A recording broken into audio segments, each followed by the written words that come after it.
The wedding night seemed like the perfect picture of a new beginning for the most respected man of the elite. But while glasses clinked beneath rehearsed smiles, an invisible girl wandered through the dark corridors of the hall. Behind an ornate painting, she finds the missing heir, imprisoned like an uncomfortable secret. Chapter 1. The Mansion of Secrets. The wedding celebration of Augustus Miller, New York City's most influential businessman, seemed straight out of a modern fairy tale. The mansion's gardens in Greenwich, Connecticut, a district home to the city's elite, were adorned with rare orchids and strategically placed lights to create a dreamlike ambiance. Crystals imported from Bohemia reflected the candelabra's glow, casting a mesmerizing effect on the guests. The buffet, catered by the most sought-after chef of the moment, offered delicacies that few present could even pronounce correctly. Carla Miller, Augustus's new wife, circulated among the guests with a practiced smile. Her exclusive Valentino gown, ordered directly from Paris, accentuated her slender silhouette and highlighted the beauty that had captured the businessman's heart. At 35, she represented everything that high society valued: beauty, youth, and an apparent sophistication that charmed even the most skeptical. "It's as if she was born for this role," commented Mrs. Beatrice, one of New York City's oldest socialites, adjusting her jewelry as she observed the bride. Augustus needed someone like her after that tragedy with Eliza. Eliza Miller had been Augustus's first wife, mother of his only son, Matthew, now 10 years old. The end of their previous marriage was shrouded in speculation, but the official version was that Eliza had decided to withdraw from public life to treat severe depression, leaving her son in his father's care. While high society toasted the new couple, Iris Stone, one of the cooks hired for the event, worked tirelessly in the back of the mansion. At 42, Iris bore the marks of a life of hard work on her face. A widow, she single-handedly supported her 12-year-old daughter, Janine, who accompanied her that night due to a lack of childcare at home. "Mom, can I go outside for a bit? I promise not to bother anyone," Janine pleaded, bored after hours of sitting in a corner of the kitchen. Iris hesitated. "You can, but stay away from the main ballroom. I don't want the lady of the house to see you and cause trouble. Stay in the service corridors." "Understood." Janine nodded. Unlike children her age, she perfectly understood the invisible hierarchies that governed that world. She knew that people like her and her mother were invisible to the wealthy, unless they made a mistake. This invisibility, however, granted her a freedom that the party guests did not possess. As she walked through the back corridors of the mansion, Janine observed the lavish architecture of the place. It was a world completely different from the small apartment she shared with her mother in the city's Harlem neighborhood. Persian rugs muffled her footsteps, and the walls were decorated with works of art that seemed to observe her with disdain. Following the west corridor of the mansion, Janine reached a more secluded wing where the party's noise was barely audible. It was then that something caught her attention. A muffled sound, almost imperceptible, came from behind a wall where a huge painting with a gilded frame hung.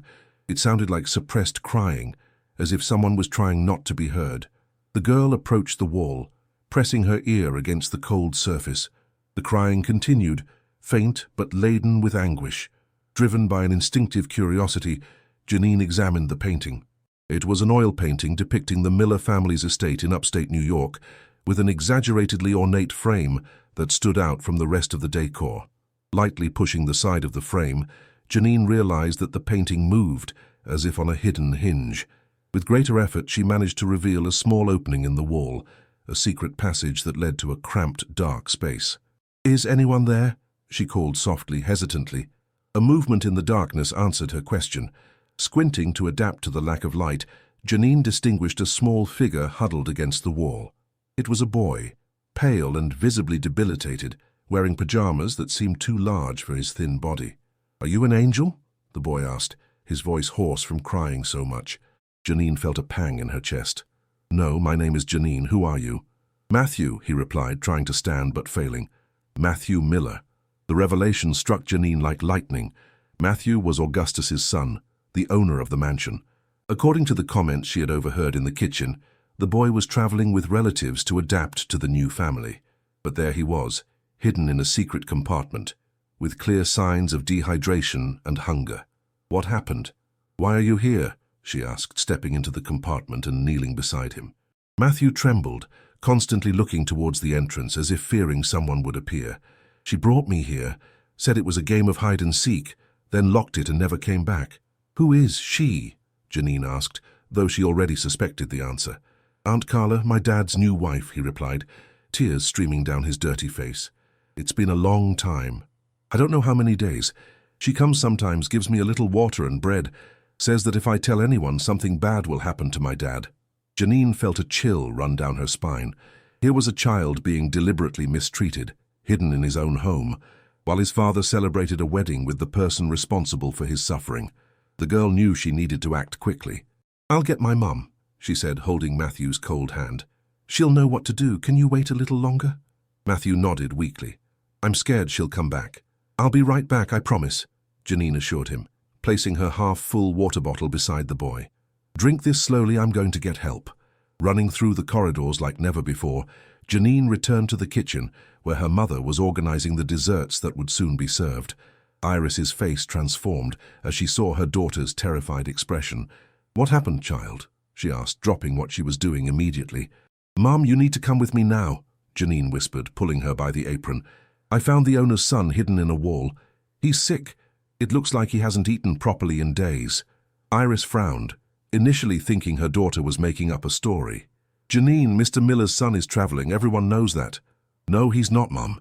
He's hidden in a compartment behind a painting in the West Wing. The new owner's wife locked him in there. He's weak. We need to help. Something in her daughter's urgency made Iris believe her. Asking a colleague to cover for her for a few minutes, she followed Janine through the mansion's corridors, her heart racing at the possibility that her daughter was right. When they reached the painting, Janine pushed it again, revealing the secret compartment. Iris brought her hands to her mouth when she saw Matthew huddled in the corner, holding the water bottle as if it were a treasure. Good heavens, she murmured, kneeling to examine the boy.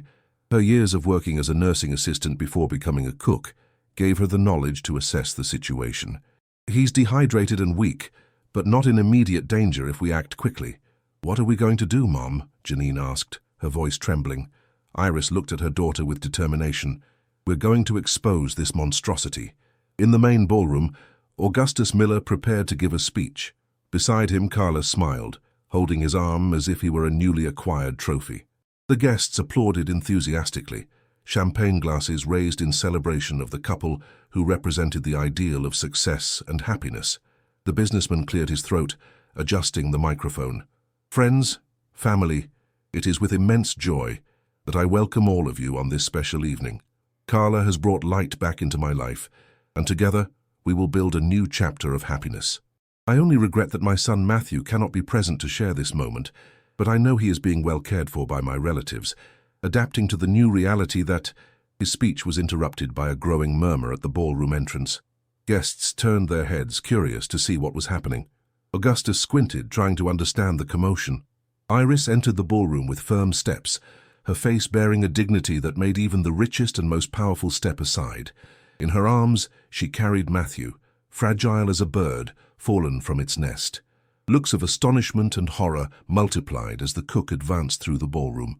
Carla instantly paled, her smile disappearing as if it had never existed. Augustus dropped the microphone, stunned by the sight of his son, whom he believed to be miles away. Chapter 2. The Truth Revealed. A deathly silence fell over the ballroom. Champagne glasses, previously raised in celebration, were slowly lowered as all eyes converged on the center of the scene. Augustus Miller remained motionless for a few seconds, as if his brain refused to process what his eyes saw. Matthew, he finally stammered, descending from the small stage with uncertain steps. My son, what happened? Iris stood firm, meeting the businessman's gaze while still holding the boy in her arms. Your son was trapped in a secret compartment in the mansion's West Wing, sir. Without adequate food, almost no water, for days. My daughter found him by chance. Janine, who followed her mother closely, felt the weight of the New York elite's stares on her shoulders. She had never been so exposed, but the urgency of the situation outweighed her discomfort. She saw Carla, the resplendent bride, try to approach with an expression of false concern. My God, Matthew, what happened to you, darling? Weren't you at Aunt Margaret's house? Carla exclaimed, extending her arms to touch the boy.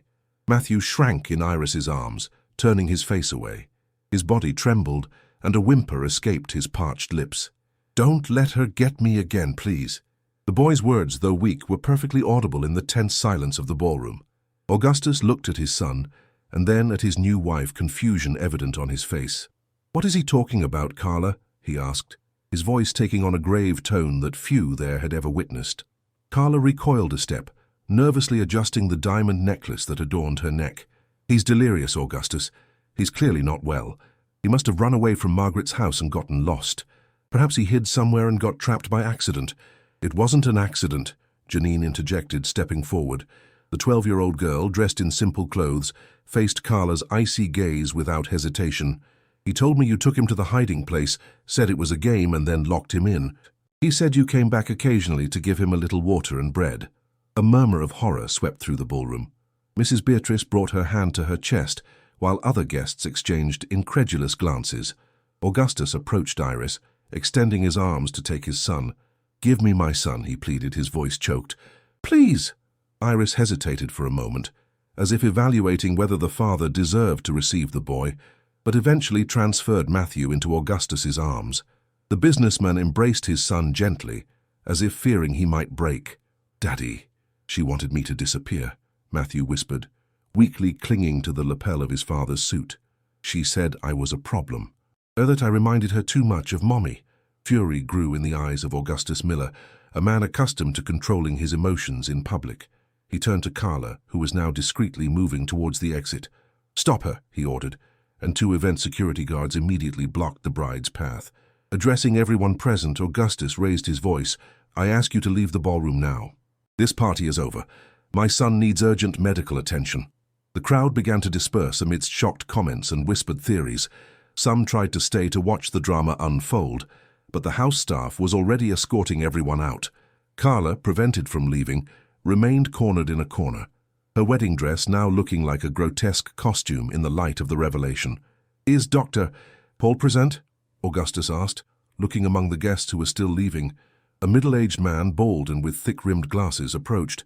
"I'm here, Augustus." "Paul, please examine my son. He's clearly debilitated." The doctor nodded, indicating that they should take the boy to a room where he could examine him properly. Augustus looked at Iris and Janine, who remained in place, uncertain of what to do now that they had caused such a commotion. "You two, come with us," he determined. "I want to hear everything about how you found my son." Mother and daughter followed Augustus to the mansion's master bedroom, where Matthew was gently placed on the king-size bed. "Doctor," Paul began the examination, while Augustus turned to Janine. "Tell me exactly what happened, child." Janine recounted how she had found the secret compartment behind the painting, guided by Matthew's faint crying. She described the boy's state and repeated everything he had told her about how Carla had locked him in there. Iris watched her daughter with a mixture of pride and concern.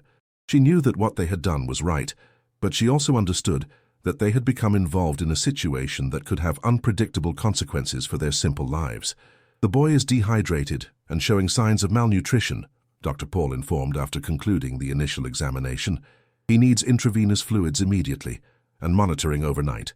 I strongly recommend we take him to the hospital right now." Augustus nodded, his face heavy with guilt and anger. "I'll arrange everything. Paul, could you accompany him in the ambulance? I need to resolve a situation here before going to the hospital." The doctor agreed, and Augustus turned to Iris. "Madam, Iris Stone, sir. I've worked as a cook in your house for 3 years. Mrs.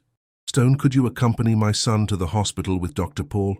He seems to trust you, and frankly, after what happened, I don't trust leaving him just with strangers, even if they are doctors." The cook nodded, understanding the gravity of the situation. "Yes, sir, but my daughter, Janine, isn't it? She'll be fine here at the mansion until you return. I promise she'll be well treated." While Iris followed with Matthew and the doctor to the ambulance that had already been called, Augustus led Janine to the mansion's library, an imposing room with floor-to-ceiling bookshelves filled with books that, the girl suspected, were rarely opened. "Stay here, Janine. Ask the staff for anything you want. I'll take care of something and be back soon to talk more." Left alone in the library, Janine wandered among the shelves, touching the spines of the books with reverence. She had never seen so many books gathered outside a public library, and even so, this private collection seemed more impressive. After a few minutes exploring the room, she found a section of framed photographs on a side table. They were records of the Miller family over the years, One photo in particular caught her attention. It showed a younger Augustus smiling beside a woman of serene beauty holding a baby in her arms. Behind the frame, there was an inscription, Augustus, Eliza and Matthew, 2013.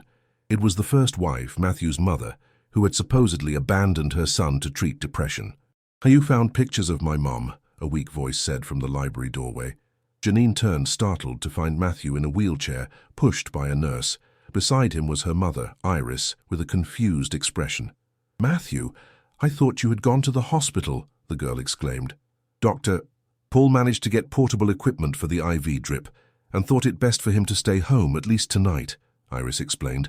"His father authorized it. Nurse Louisa will take care of him overnight."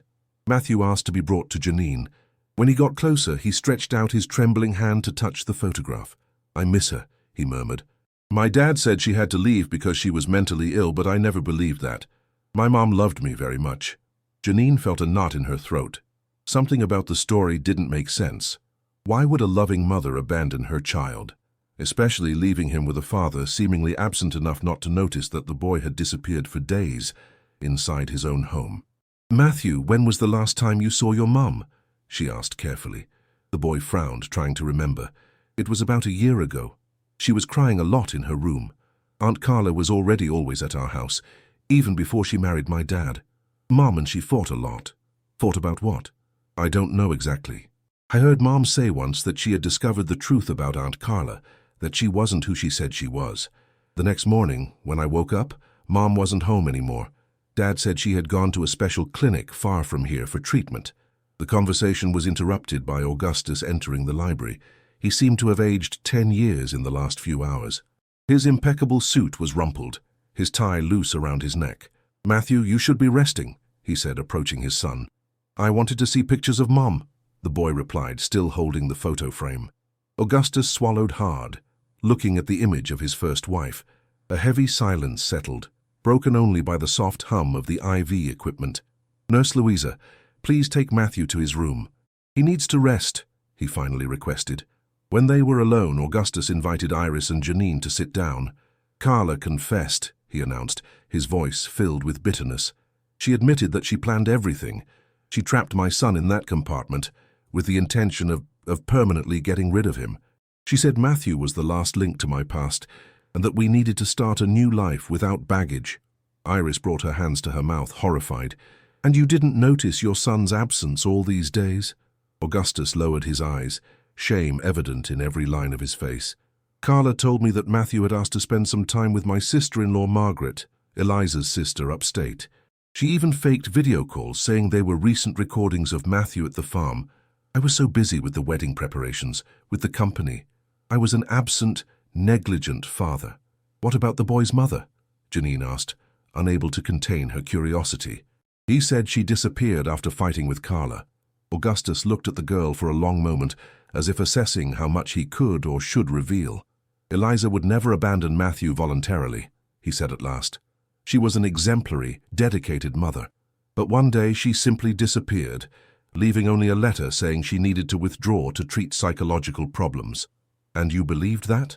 Iris questioned, momentarily forgetting the social difference that separated them. "Not immediately.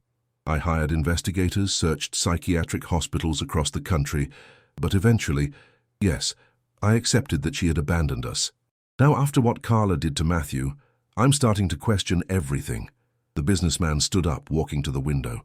The night was late, and the last guests were leaving the property, taking with them the scandal that would certainly be the main topic in social circles for months to come.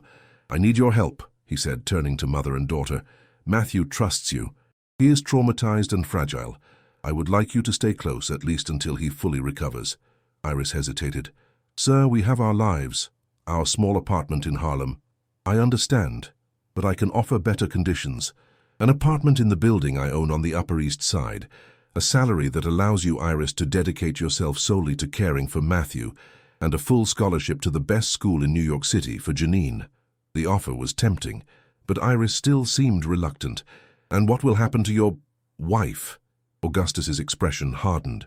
"Carla is no longer my wife. The marriage will be annulled, and she will face the legal consequences of her actions." My priority now is to ensure my son's safety and recovery, and—" he hesitated for a moment, perhaps to discover what really happened to Eliza. Janine and Iris exchanged glances. The night that should have been just another work event for the cook and her daughter had turned into the beginning of a journey that would completely change their lives. Meanwhile, in Matthew's quarters, the boy finally fell asleep safely, clutching an old photograph of his mother, whose serene smile hid secrets that were beginning to emerge from the shadows of the Miller mansion. Chapter 3. New Horizons. 3 weeks had passed since the night of the failed wedding.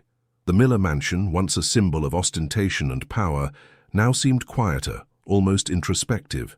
The gardens remained impeccably maintained, but the flowers seemed to have lost some of their luster, as if nature itself responded to the melancholy that hung over the house. Iris and Janine had accepted Augustus's proposal. The apartment on the Upper East Side was spacious and airy, with 3 bedrooms and a view of Central Park that left Janine amazed every morning.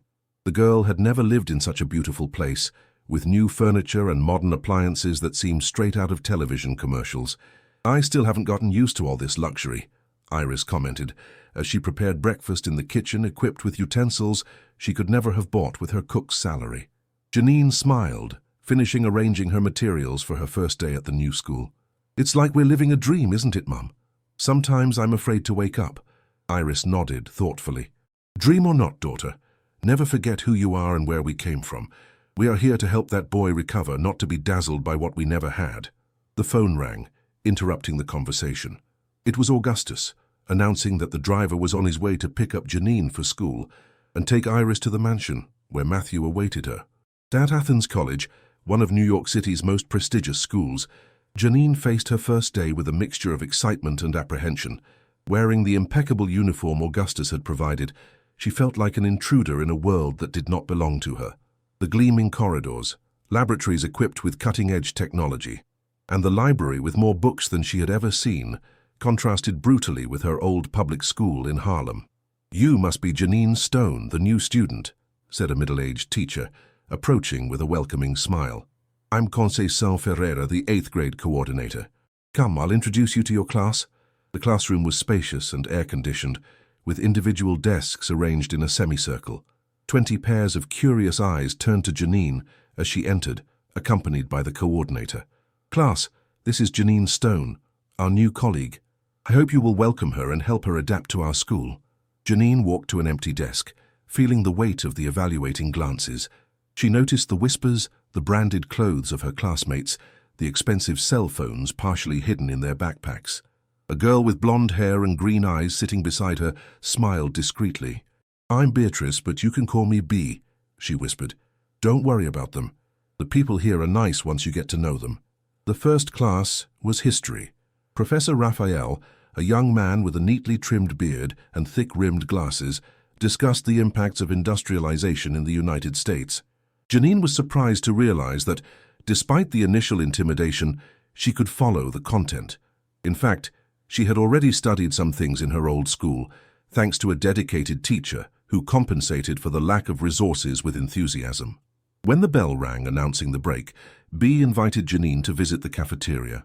The space resembled a sophisticated cafe more than a school cafeteria, with food options that seemed straight out of gourmet magazines. "How did you get a scholarship here?" B asked, biting into an apple. "It's super difficult. My parents pay a fortune for me to study here." Janine hesitated. Augustus had suggested discretion about the events at the mansion, especially considering that Carla's case was still being handled legally. "It's a long story," she replied vaguely. "Let's just say I helped someone important in a difficult moment." B raised her eyebrows, clearly intrigued, but did not insist. "Mysterious, huh? I like that. Come on, I want to introduce you to the literature club. Do you like to read?" "I love it," Janine exclaimed, momentarily forgetting her shyness. "My mom always brought me used books ever since I was little. The neighborhood library was also my favorite place. Then you'll get along well with us. We have a club that meets on Wednesdays after school. We're reading The Tenement by Aloisio Azevedo now." "I've read it," Janine exclaimed, momentarily forgetting her shyness. "It's one of my favorites." The rest of the day passed more lightly. Janine still felt the curious glances, but the initial friendship with B served as a protective shield. When classes ended, the same driver who had taken her was waiting to pick her up. "How was your first day, miss?" he asked politely. "Different from anything I've ever experienced," she replied sincerely, "but I think it will work out." At the Miller mansion, Iris spent the day with Matthew. The boy was still fragile, but showed daily signs of improvement. Iris's constant presence, with her maternal way and infinite patience, created an environment of security that he hadn't felt in a long time. "Mrs. Stone, do you think my mum will ever come back?" Matthew asked as he leafed through an old photo album. Iris, who was arranging some of the boy's clothes in the closet, stopped and approached, sitting beside him on the bed. "I don't know, darling. But your father is doing everything possible to find out where she is." It was true. Augustus had hired a team of private investigators to track Eliza's whereabouts. The initial investigation had revealed that no psychiatric clinic in the country had a record of her admission, and her passport had not been used to leave the United States. It was as if Eliza Miller had simply vanished from the face of the earth. "Aunt Carla used to say that Mom didn't love me, that she had left because I was too much trouble," Matthew confessed, his eyes welling up. Iris felt a wave of anger at the thought of Carla's cruelty. "That's a lie, Matthew. No mother abandons a child she loves. If your mother left, she must have had a very strong reason."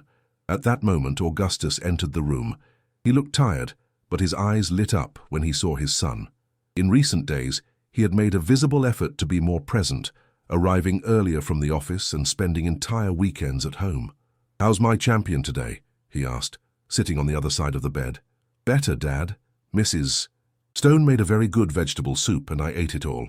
Augustus exchanged a grateful look with Iris. "Great. Dr. Paul will be happy to hear that when he comes to examine you tomorrow." The businessman then noticed the photo album. "I was showing Mrs. Stone pictures of Mom," Matthew explained. Augustus picked up the album, observing one particular photo, Eliza holding newborn Matthew in the hospital. His face became somber. "Son, I need to tell you something. The investigators I hired to look for Eliza have found some clues about your mother. It seems she may not have left the country as we initially thought." Matthew's eyes widened.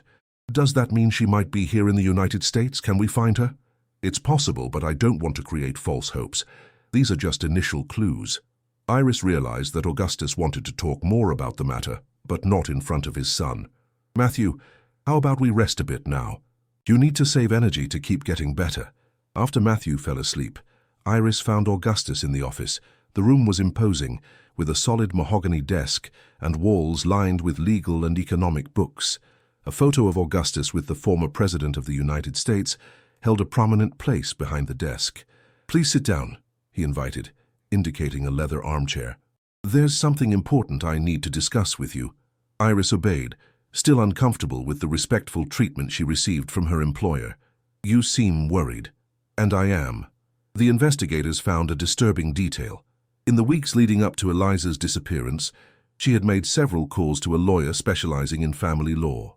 And she also secretly visited a bank where we have a shared safe deposit box, but I never knew what she was looking for there. "Do you think she was planning to leave you?" Augustus sighed deeply. "It's possible. Our marriage was facing difficulties. I had been involved with Carla for a few months, and now I suspect Eliza found out. But even so, she would never leave Matthew." "That's what doesn't make sense." Iris reflected for a moment. What if she had no choice? What if she was forced to leave? The businessman stared at her, the idea clearly causing him discomfort. "Are you suggesting that Carla could have done something to Eliza, just as she tried to do to Matthew?" "I'm not accusing anyone, sir. But considering what Carla tried to do to your son, it doesn't seem impossible that she tried to get rid of your wife before." Augustus stood up, walking to the window. Night was beginning to fall over the mansion's gardens, casting long shadows on the meticulously maintained flower beds. "I asked the investigators to focus their efforts on that possibility," he admitted. "I'm also trying to locate that lawyer Eliza consulted, but that could take time." The sound of the doorbell interrupted the conversation. Moments later, the housekeeper, Mrs. Carmen, announced Janine's arrival, brought by the driver. "Mum, you won't believe the day I had," the girl exclaimed, entering the office after receiving permission. Her eyes sparkled with excitement. "School is amazing. They have a science lab with real microscopes, a huge library, and I even met a cool girl bee." Iris smiled, relieved to see her daughter adapting well to the new reality. "That's great, honey. I knew you'd do well." Augustus observed the scene with a melancholic expression. I'm happy you're enjoying school, Janine. Education is the greatest asset we can have. The girl nodded, but her expression soon turned serious. Mr. Miller, can I ask you something? Of course. Couldn't Matthew study there too? When he gets better, I mean. I think it would be good for him to have friends, you know. Staying alone in this huge house must be sad. Augustus seemed surprised by the suggestion. Matthew always had private lessons at home. Eliza thought it was safer, considering our social position and the risks of... He stopped, realizing what he was about to say. Iris completed the thought in silence. The risks of kidnapping. It was a common concern among the very wealthy, but it sounded ironic considering that the greatest danger to Matthew had come from within his own home. Perhaps you're right, Janine, Augustus conceded after a moment of reflection. When Matthew is fully recovered, we can consider enrolling him at Athens College. It would be good for him to have a more normal life. Augustus's cell phone rang. It was one of his lawyers informing him about the latest developments in the case against Carla. After being detained on the wedding night, she had managed to be released on bail, protected by a team of lawyers hired by her family, also influential. I understand, Augustus said, his expression hardening. Yes, prepare the documents. I want her to pay for everything she did. Ending the call, he turned to Iris and Janine. Carla is claiming psychological problems to justify her actions against Matthew, a low strategy to reduce her responsibility. But that's a lie, Janine exclaimed, indignant. Matthew himself said she visited him and said horrible things, that no one would miss him. I know, Augustus interrupted, his voice filled with guilt. And that's something I'll carry forever, the fact that I didn't realize what was happening under my own roof. At that moment, the butler announced that dinner was served. Augustus invited mother and daughter to dine in the main dining room, an honor usually reserved for important guests. The long table, capable of seating 20 people, seemed even more imposing with only 3 places occupied. Matthew isn't coming down, Janine asked, noticing the boy's absence. He had dinner earlier and is already asleep, Iris replied. He still gets tired easily. During dinner, served by silent and efficient staff, Augustus discreetly observed Iris and Janine. The dignity with which they carried themselves, even clearly uncomfortable with the luxury around them, impressed him. There was no affectation or attempt to appear what they were not. Perhaps that was what was most lacking in his social circle: authenticity. I have a proposal for you two, he announced suddenly, placing his cutlery aside. I would like you to consider moving into the mansion, at least temporarily. There is a side pavilion originally built for guests, which would be at your disposal. It would be more convenient for caring for Matthew, and Janine could use the library and study spaces here when needed. Iris seemed hesitant. That's very kind of you, sir, but we're already well settled in the apartment on the Upper East Side. I understand, but here Matthew would have Janine's company more frequently. He feels comfortable with her, as I've never seen with other children. Janine looked at her mother, a silent plea in her eyes. The idea of living in a mansion with a pool, gardens, and a library of that size was tempting for any 12-year-old child. We can think about it, Iris conceded, but we would only accept under one condition, which is that we can maintain our independence. We are not part of the Miller family, nor do we want to be treated as employees living on charity. If we accept, it will be as a temporary partnership, where both sides benefit. Augustus smiled, admiring the woman's firmness. Perfectly fair. You would have total independence, your own entrances and exits, and no obligations beyond what was initially agreed upon. At the end of dinner, when Augustus retired to make some work calls, Iris and Janine walked through the mansion's garden, enjoying the mild evening. The stars shone brightly in the sky, more visible there than in the city's polluted center. What do you think, Mom? Janine asked, referring to Augustus's proposal. Iris sighed, looking at the imposing building in front of her. I don't know, daughter. We are getting more and more involved with this family and their problems. I'm afraid of what might happen when we discover the whole truth about Matthew's mother's disappearance. Do you think Carla did something to her? I don't know, but my instinct tells me that woman is capable of anything to get what she wants. And if she was capable of doing what she did to an innocent child, Janine shivered, not only from the cooling night air, but from the implication of her mother's words. At that moment, looking at the Miller mansion with its lights on and unsettling shadows, she was sure that they were only scratching the surface of a much deeper and more dangerous mystery than they could imagine. Chapter 4. Clues from the Past. A month had passed since Iris and Janine accepted Augustus Miller's proposal to move into the mansion's guest pavilion. The space, though modestly called a pavilion, was actually a complete house, with 3 bedrooms, a large living room, an equipped kitchen and even a small library. It was about 50 yards from the main house, connected by a stone path that wound through carefully planned gardens. Matthew was progressing every day. Now physically recovered, the boy was beginning to regain the confidence that Carla had tried to destroy. Much of this recovery was due to Janine's constant presence, who had become a kind of older sister to him. Every afternoon after returning from school, the girl dedicated a few hours to helping Matthew with his studies, preparing him for the moment he would also enter Athens College. "Let's see if you got the math exercises right," Janine said, sitting beside Matthew at the main porch table. Augustus, who was watching the scene from the doorway, smiled discreetly. It was impressive how the 12-year-old girl managed to spark academic interest in his son, something that very expensive private tutors had never managed to do. "Dad, come see. I got almost everything right," Matthew exclaimed, noticing his father's presence. Augustus approached, examining the notebook with a concentrated expression. "Very good, son. You're progressing quickly. Janine said that if I keep this up, I'll be ready to start classes at Athens after the July holidays." "That's what I hope," Augustus agreed, exchanging a grateful look with Janine. "Now I need to talk to your friend for a moment. Can you continue studying?" Matthew nodded, returning his attention to his books. Augustus gestured for Janine to follow him to the office. The girl never ceased to be impressed by that majestic environment, where decisions affecting thousands of people were made daily. "Sit down, Janine," Augustus invited, pointing to one of the leather armchairs. The girl obeyed, wondering what the businessman could want. Since they moved into the mansion, he had always treated her with a respect that even surprised her mother. "I wanted to thank you for what you've done for Matthew," he began. Dr. Paul commented that he has never seen such a rapid recovery in cases of childhood psychological trauma. Janine blushed slightly. "You don't need to thank me, Mr. Miller. I like Matthew very much. He's like a little brother to me." Augustus nodded, a melancholic smile on his lips.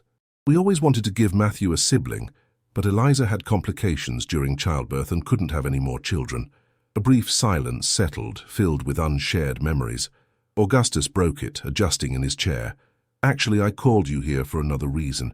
The investigators I hired to look for Eliza found something intriguing." The girl perked up her ears, curiosity evident in her gaze. "They found records that, in the weeks before her disappearance, Eliza visited a private clinic in the Hamptons several times.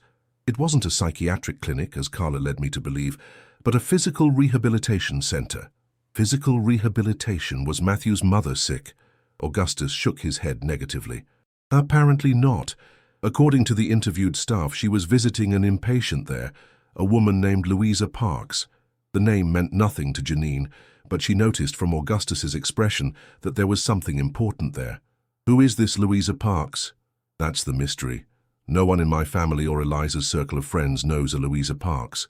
The clinic only reported that she was a woman approximately 60 years old, admitted after a severe car accident that left her temporarily without mobility."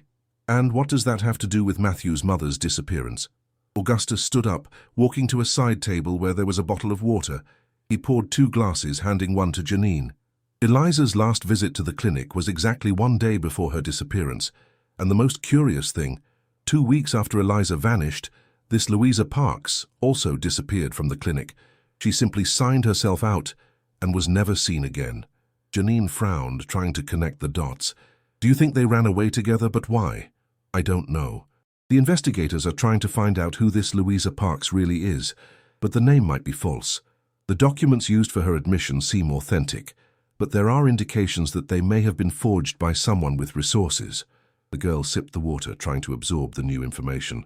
"And Matthew? Does he know about these discoveries?" "No, and I prefer not to tell him anything until we're sure. I don't want to give him false hope." Augustus hesitated for a moment, as if weighing how much he should reveal. "There's something else. The investigators found records of frequent calls from Eliza to a phone number registered in the name of Raphael Thorne." "Who is he?" "A former employee of my company. He worked as financial director for almost 10 years, but abruptly resigned around the same time Eliza disappeared. He claimed family problems and moved to Ireland, from what I heard." "And do you think there might be a connection?" Augustus sighed deeply. It's possible. Raphael and Eliza knew each other, of course, but they were never particularly close, at least not that I knew. What intrigues me is the coincidence of the dates. Janine absorbed every piece of information with the eagerness typical of her age, her brain working to piece together the puzzle. Have you talked to Carla about this? Maybe she knows something. A flash of irritation crossed Augustus's face. Carla refuses to speak to me directly. All communication is done through her lawyers. She continues to maintain that she acted under severe emotional stress and never intended to hurt Matthew. But that's a lie, Janine exclaimed, indignant. Matthew himself said she visited him and said horrible things, that no one would miss him. I know, Augustus interrupted, his voice heavy with guilt. And that's something I'll carry forever, the fact that I didn't realize what was happening under my own roof. A heavy silence fell over the office. Through the window, they could see Matthew still focused on his studies, his face furrowed in concentration as he solved a particularly challenging problem. But why are you telling me all this? Janine finally asked. Augustus sat back down, looking at her seriously. Because I need your help. Matthew trusts you like no one else. If he remembers any detail about his mother, something she might have mentioned about this Louisa Parks or about Raphael Thorne, it would be extremely valuable. Do you want me to ask him directly? No, I don't want him to feel pressured. Just stay alert. Sometimes in casual conversations, people reveal information they didn't even know they had. Janine agreed, feeling the weight of responsibility. Part of her was excited to participate in a kind of investigation, like in the mystery books she loved so much. Another part, however, worried about the possible consequences of discovering the truth. There's one more thing, Augustus added, opening a drawer and taking out an envelope. I found this in the safe deposit box I shared with Eliza. It's a letter addressed to Matthew, to be opened when he turns 18. Did you read it? No. I respect Eliza's wishes, even if she... He hesitated. Even if she left us. But the envelope was partially open, and I could see that there are a series of documents inside in addition to the letter itself. Janine observed the envelope with curiosity. What secrets would be kept there? What truths did Eliza want her son to know only when he was an adult? I'll keep this safe, Augustus continued, putting the envelope back in the drawer. When the time comes, Matthew will know its contents. Until then, our priority is to discover Eliza's whereabouts. The conversation was interrupted by light knocks on the door. It was Iris, coming to inform them that dinner would be served soon. Come in, Iris, Augustus invited. We were just concluding our conversation. The woman entered, immediately noticing the tense atmosphere in the room. Is everything all right? She asked, looking worriedly at her daughter. Yes, Mom. Mr. Miller was just telling me about the new developments in the investigation into Matthew's mother. Iris nodded, already aware of the recent discoveries. Augustus kept her informed about the progress, recognizing that she was a valuable ally in his son's recovery. Did they discover anything else? She asked. Not much, Augustus replied. But the investigators are going to the Hamptons tomorrow to try to find out more about this mysterious Louisa Parks. They will visit the clinic personally and interview staff. As they walked to dinner, Iris noticed her daughter's thoughtful expression. What are you thinking about, Janine? How life can change so quickly, the girl replied. 2 months ago we were in our apartment in Harlem living a simple life. Now we're involved in a mystery worthy of a book. Iris smiled melancholically. It's true. But don't forget, daughter, every story has an ending, and it's not always what we expect. Dinner proceeded in a lighter mood, with Matthew excitedly talking about the book he was reading, an adventure about pirates that Janine had recommended. Augustus listened with genuine attention, something he certainly wouldn't have done months ago, when he was completely absorbed in work and his relationship with Carla. After the meal, while Iris helped Matthew get ready for bed, Janine decided to explore the mansion. Despite having lived there for a month, there were still many rooms she hadn't seen. The main house had 3 floors and more than 30 rooms, some rarely used. Walking down the second-floor corridor, the girl stopped before a half-open door. It was Eliza's old room, preserved exactly as it was on the day of her disappearance. Augustus had said that initially he kept the room intact, hoping his wife would return. Over time, and especially after meeting Carla, the room became a kind of forgotten sanctuary. Hesitantly, Janine pushed the door open and entered. The room was spacious and elegant, decorated in shades of blue and white. A king-size bed dominated the room, flanked by nightstands with sophisticated designer lamps. A dressing table with an oval mirror occupied a corner, still with perfume bottles and makeup neatly arranged. Driven by a curiosity she knew was inappropriate but irresistible, Janine opened one of the dressing table drawers. Inside, she found a small, leather-bound notebook, apparently a diary. Her heart raced. Would it be wrong to read the intimate thoughts of a disappeared woman? Probably. But what if there were clues there that would help find her? Before she could decide what to do, she heard footsteps in the corridor. Quickly, she closed the drawer and left the room, closing the door behind her. It was Mrs. Carmen, the housekeeper, making her nightly rounds. "Miss Janine, what are you doing here at this hour?" the lady asked, surprised.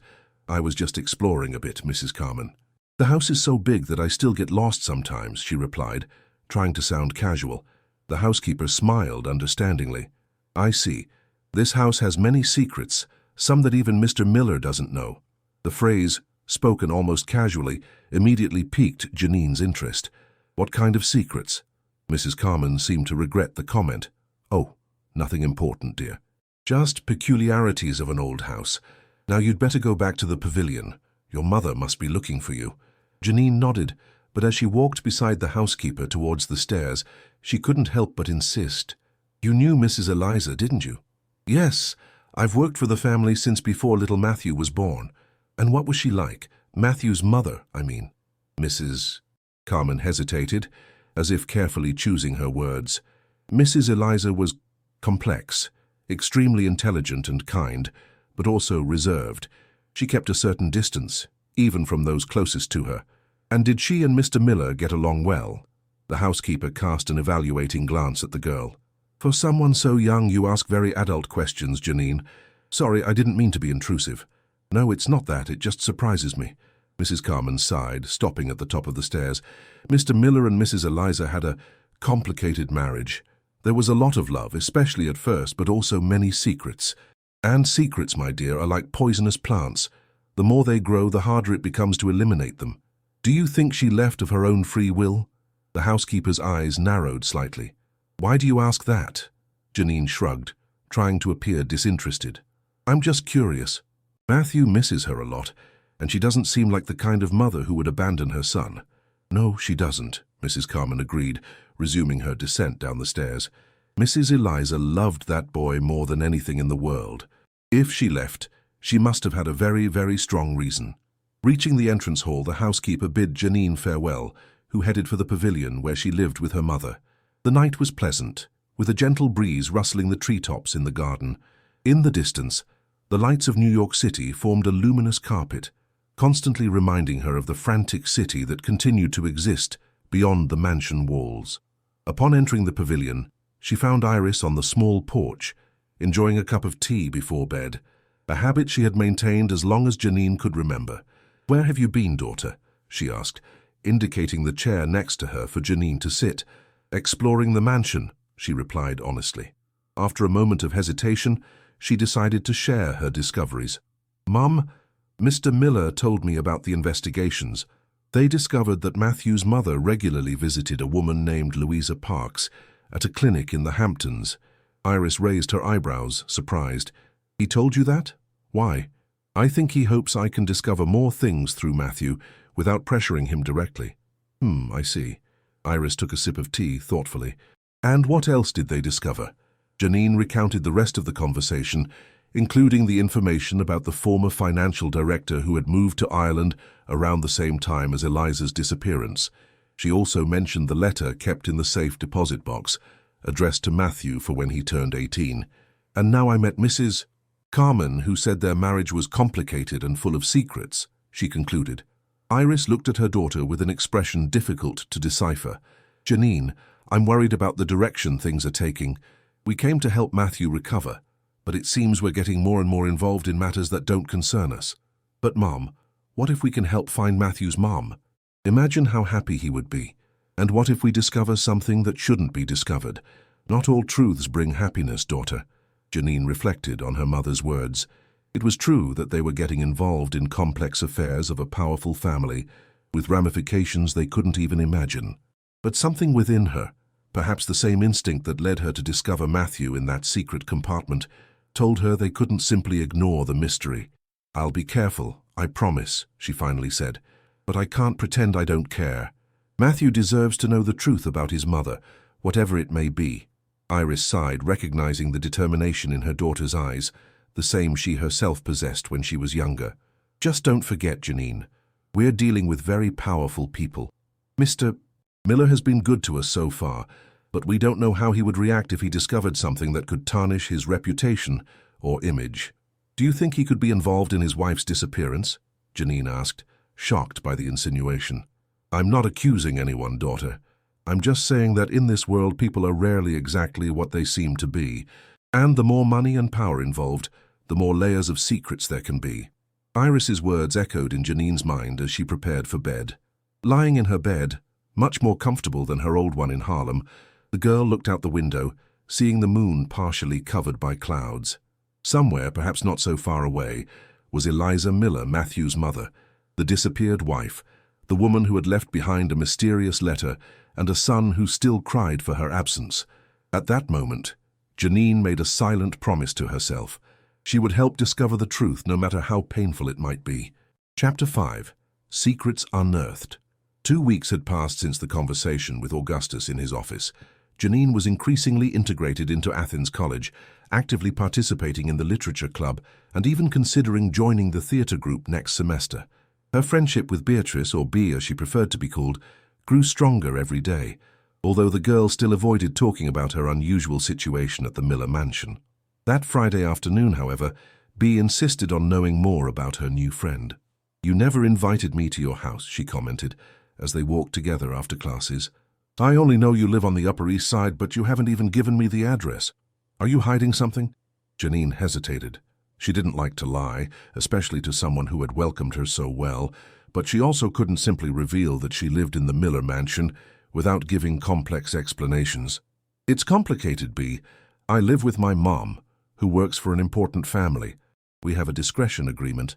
"Is your mom a housekeeper?" Bea asked directly, without any derogatory tone. "More or less. She was a cook, but now she takes care of the family's son." Bea's eyes widened, intrigued. "Like a nanny? And they gave you a scholarship? It must be a very rich family." "It is," Janine confirmed, feeling more at ease with her friend's natural reaction. "Actually, their son is going to start studying here at Athens after the July holidays." "Seriously, what's his name?" "Matthew." Bea stopped walking abruptly, staring at Janine with a shocked expression. "Matthew? You're not talking about Matthew Miller, are you?" It was Janine's turn to be surprised. "You know him?" "My God, Janine, everyone knows the Miller family. His father Augustus is one of the richest men in the country, and there's that recent scandal." Bea lowered her voice, looking around to make sure no one was listening. "About the stepmother who tried to, get rid of him." Janine paled. She hadn't imagined the story had spread so widely. "How do you know that?" she asked in a low voice. "My parents commented. My dad is a lawyer and knows people who work for the Millers. The case is being kept relatively discreet, but in social circles everyone's talking about it." Bea's eyes widened even further. "Wait, you live in the Miller mansion. Is that where your mom works?" Realizing there was no longer any way to hide it, Janine nodded. "Yes, but please don't spread it. I don't want people to treat me differently because of it. Your secret is safe with me," Bea assured her, making a gesture as if zipping her lips. "But wow, what's it like living there? Is the house as amazing as they say?" "It's impressive," Janine admitted. "It has huge gardens, a pool, a library, even a private cinema. But the most important thing is Matthew. He went through terrible things, Bea. We're helping him recover." Bea's expression turned serious. "Is it true that the stepmother locked him in a secret compartment for days?" "I can't talk about that," Janine replied firmly. "I promised Mr. Miller I'd be discreet." Bea seemed disappointed but understood. "All right, but now I understand why you're so mysterious. It must be strange to live in this world of the rich without really belonging to it." "Exactly," Janine agreed, relieved that someone finally understood. "It's like we're living in a temporary bubble. My mom always reminds me that one day we'll go back to our normal lives." The two walked in silence for a few moments, each lost in thought. It was Bea who broke the silence. "And what happened to Matthew's mom? Eliza Miller, right? Didn't she disappear mysteriously a year ago?" Janine looked at her friend in surprise. "How do you know so much about the family?" Bea shrugged. "My mom follows all the social columns. It was a big story at the time, but then it was hushed up. They say she ran away with a lover, but no one ever knew for sure." Her friend's words made Janine reflect. The official version of Eliza's disappearance seemed to have several interpretations, depending on who told the story. For Augustus, she had left to treat psychological problems. For the social circle, she had run away with a lover. For Matthew, his mother loved him too much to leave voluntarily. "No one knows what really happened," Janine finally said. "But Mr. Miller is investigating now." The driver who always picked up Janine appeared, interrupting the conversation. B looked at the luxurious car with a new understanding. "I think you have more stories to tell me, Janine," she said with a smile. "See you Monday?" "Of course," Janine replied, getting into the car. "And B, thanks for understanding." Upon arriving at the mansion, Janine noticed unusual activity. Several parked cars indicated that Augustus had important visitors. The driver dropped her off at the pavilion where she lived with her mother, but her curiosity led her directly to the main house. In the kitchen, she found Iris preparing coffee and fine appetizers for the visitors. "What's going on, Mom?" she asked, grabbing a small canapé from the tray. "The investigators returned from the Hamptons," Iris replied in a low voice. "It seems they discovered something important about this Louisa Parks. Mr. Miller has been meeting with them in the office for over an hour." Janine felt her heart race. "What about Matthew?" "He's in the pool with the swimming instructor. It's better that way. He doesn't need to hear these conversations." The girl nodded, helping her mother organize the tray. "Can I take it to them? Maybe I can hear something." Iris gave her daughter a disapproving look. "Janine Stone, what did we talk about getting involved in other people's business?" "It's not getting involved, Mum. I just want to help find Matthew's mom," the girl defended herself. "Besides, Mr. Miller himself asked me to keep an eye out for any clues." Iris sighed, knowing it would be impossible to contain her daughter's curiosity.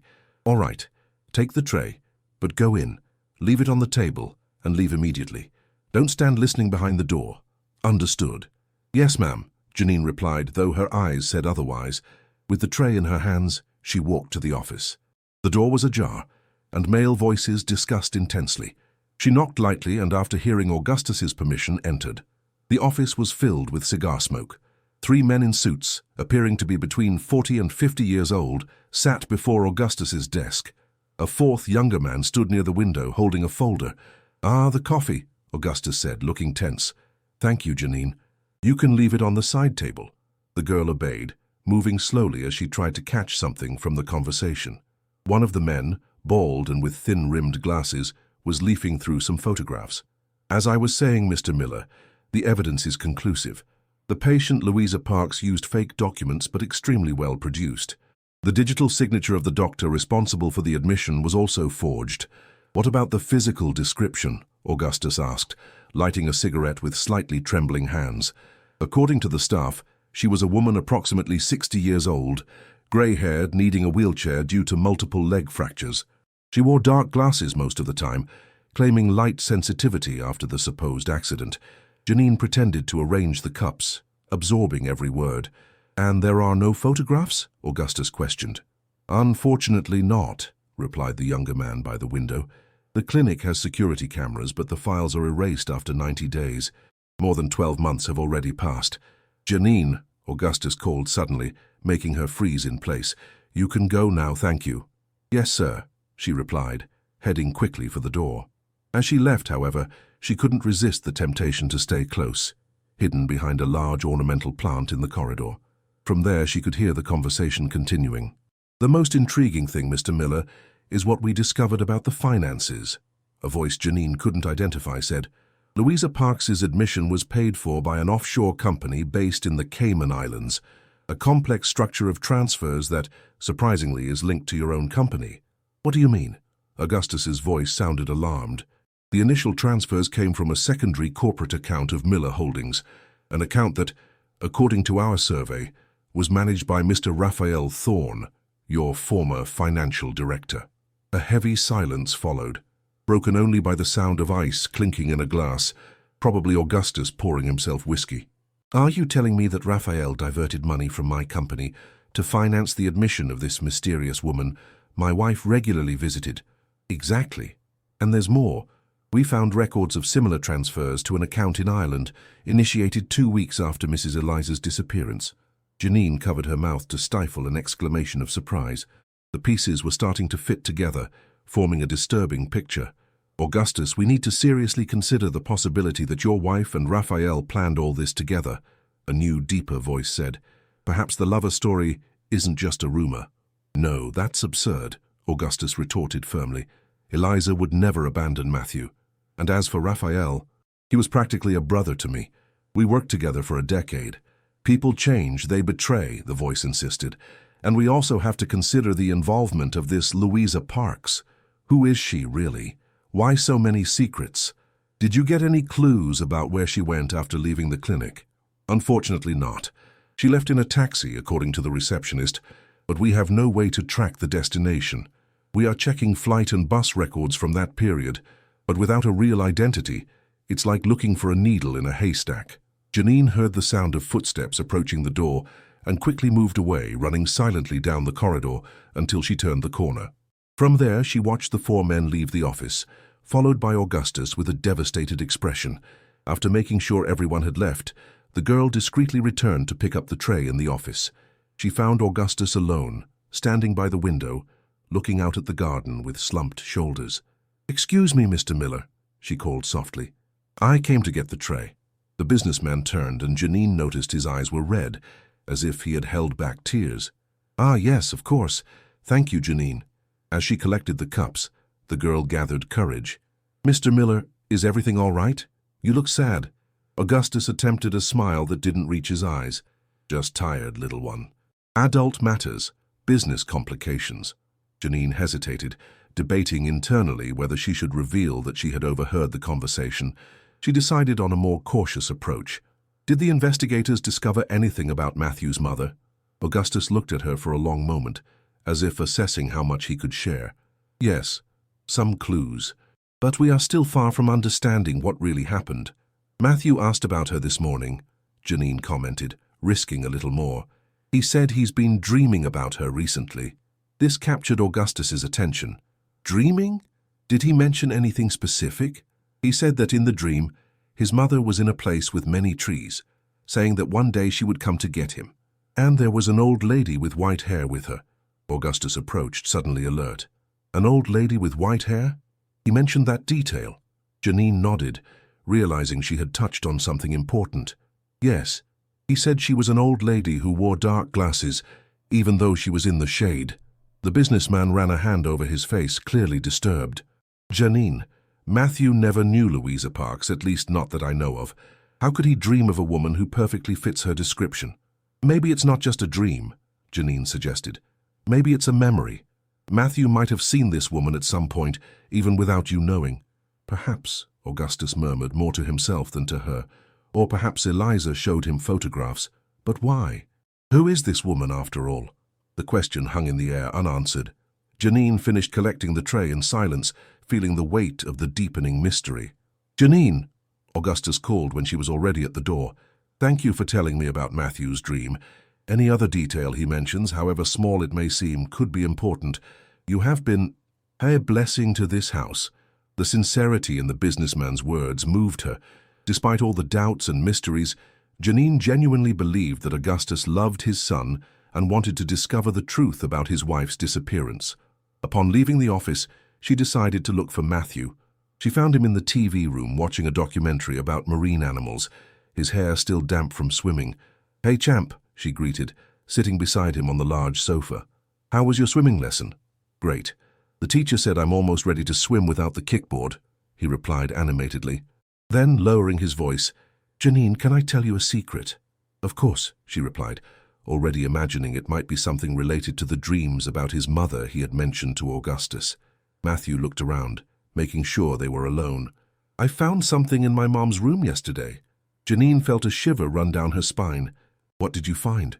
"An old cell phone hidden inside a fake jewelry box at the back of the closet. I tried to turn it on, but it needs a password." "And you took the phone?" she asked, concerned. Matthew nodded, pulling an older smartphone, a model from about 2 years ago, from his pocket. "It's here. I didn't tell my dad because, well, I don't know if he would be angry." Janine took the device, examining it. The screen was locked, requesting a 4-digit PIN. "Matthew, this is important. It might have clues about where your mom is." "I know," the boy replied, his eyes suddenly welling up. That's why I took it. I tried some passwords she used, like my birthday, but it didn't work. Janine thought quickly. They couldn't just give the phone to Augustus without first trying to discover its contents. Something told her that the hidden device contained secrets that could change everything. We have to find the password, she said determinedly. Let's think together, okay? What other numbers were important to your mum? Matthew frowned, concentrating. She always used numbers related to me or her family. Her birthday is March 15th, so I tried a 315, but it didn't work. Their wedding anniversary is June 22nd, so I tried 622, but that didn't work either. What about your grandma's birthday? Was your mom close to her mother? Yes, very. Grandma Amelia died when I was 6, but Mom always talked about her fondly. Matthew thought for a moment. Grandma's birthday was January 8th. Let's try then, 018, Janine suggested. Matthew typed the numbers, but the screen remained locked. It didn't work. What if we reverse it? 801. The boy tried again without success. Janine bit her lip, thoughtful. Matthew, you said your grandma died when you were 6. What year was that? Let me think. It was in 2020. I remember because it was right before the pandemic. What if the password is the year 2020? Matthew typed the numbers, and to their surprise the screen unlocked, revealing the wallpaper, a photo of Eliza embracing Matthew in a park. We did it! The boy exclaimed, his eyes shining with excitement. Janine felt her heart race as she watched Matthew navigate the phone. There were few applications installed, which made sense for a backup or secondary device. Let's check the messages first, she suggested. The message folder contained few conversations, most of them seemingly trivial with friends and family. However, one conversation caught both their attention. It was with a contact saved simply as RT. RT, Janine murmured. Raphael Thorne. Who's that? Matthew asked, curious. A former employee of your dad's company, she replied vaguely, not wanting to reveal everything she knew. Let's see what it says. The conversation dated from the months before Eliza's disappearance. The first messages were brief and professional, but as they progressed in time, the tone changed to something more urgent and coded. Documentation prepared. LP is progressing well in recovery, read a message from RT. We need to anticipate the plan. He is suspicious, Eliza replied. Dangerous to change now. We need at least 2 more weeks to finalize everything, RT warned. The last message, sent by Eliza one day before her disappearance, made Janine freeze. He found out everything. I can't wait any longer. I'm going to get M and we're heading to point B as planned. Contact LP and let her know we need to leave immediately. Matthew looked at the screen, confused. Janine, what does this mean? Who is M? Is it me? Janine swallowed hard, trying to process what she was reading. It was evident that Eliza was planning to flee with Matthew, but something went wrong as the boy was left behind. I'm not sure, Matthew, but it seems your mum was worried about something and planning a trip. The boy looked at her suspiciously, realizing she wasn't being completely honest. It's more than that, isn't it? You're hiding something from me. Before Janine could answer, they heard footsteps approaching. Matthew quickly hid the phone under a cushion, and both tried to look natural when Augustus entered the room. What are you two up to? He asked with a tired smile. Just watching a documentary about sharks, Matthew replied, trying to sound casual. Augustus approached, sitting in the armchair near the sofa. Matthew, Janine told me you've been dreaming about your mum recently. The boy shot a quick glance at Janine, who nodded encouragingly. Yes, Dad, I've dreamed about her a few times. And there was an old lady with white hair with her, wearing dark glasses? Matthew seemed surprised. How do you know? Yes, it was an old lady who called Mom dear. In the dream, they were in a place with many trees like a farm or a country house. Augustus exchanged a significant look with Janine. Son, do you remember if your mom ever took you to meet this lady or showed you pictures of her? The boy reflected for a moment. I don't remember meeting her personally, but once when Mum thought I was sleeping, I caught her looking at photos on her phone.